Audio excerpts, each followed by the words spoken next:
Hey, welcome back to Pope's New Channel. Steve's okay. I want to make a slight correction here. I've been really busy lately putting together my guitar ladder system, which will be ready in about 29 days, and I'm already getting pre-orders on it because I'm offering a 50% discount.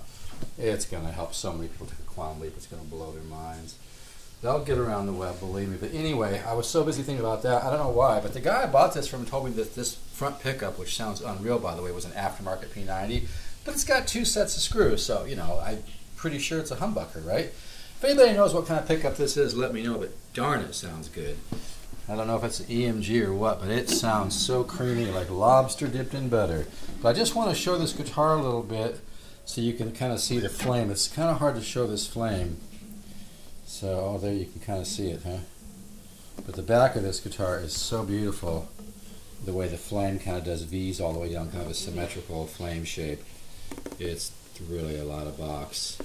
So if you could use a great jazz guitar, this thing really punches way above. I mean, if somebody blindfolded you and you played this guitar and heard the tone, even through a solid state amp, it just sounds just wonderful. So, but yeah, I'm pretty sure that's a humbucker pickup because it has the 2 sets of screws, right? So if anybody knows what kind of pickup that is, just let me know. I'd appreciate that. But anyway, I just wanted to make that correction. Plenty of fret on this guitar. Probably could use a little bit of a cleaning, but this is really, really a nice box. I just sold one kind of like this with a Venetian cut. But boy, this pickup sounds, it has a really nice balance, but it's got that nice deep jazz tone, but with a little bit of air and tone around it. Not just, as Pat Metheny would say, not just that kind of tubby, muddy L5 tone. I like a great L5, but a lot of them are kind of tubby. That's why Pat Metheny said in the 175 book he prefers a good 175. But man, this guitar punches way, way, way above its price point here. But I just wanted to make that correction because, you know, if anybody knows exactly what kind of pickup this is, please let me know.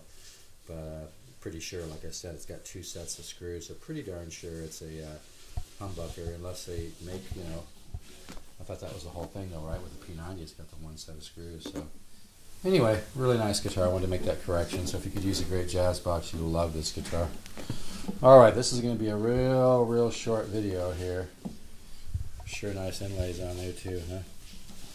Yeah, I've always loved Ibanez guitars, and you know, guitars are interesting. It's 1 in every 200 or 300 is really stellar, as David Lee Roth would say, and this sure is one of them. I've owned 1,000,175s in my life, and you're probably gonna think I'm just making this up, but I'm not making this up. I used to own a 62, which I love because that's the year that Joe Pass played a 62, and I actually studied with him for a little bit years and years and years ago. But I like the sound of this guitar better. I really do. I'm not just saying that. It has more depth to it.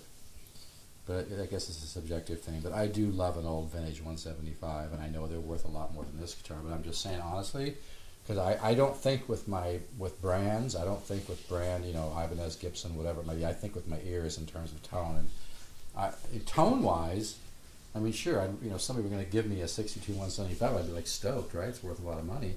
Tone-wise, though, I honestly think this guitar sounds better than most 175s I've played. I have had some good 175s that sound damn good.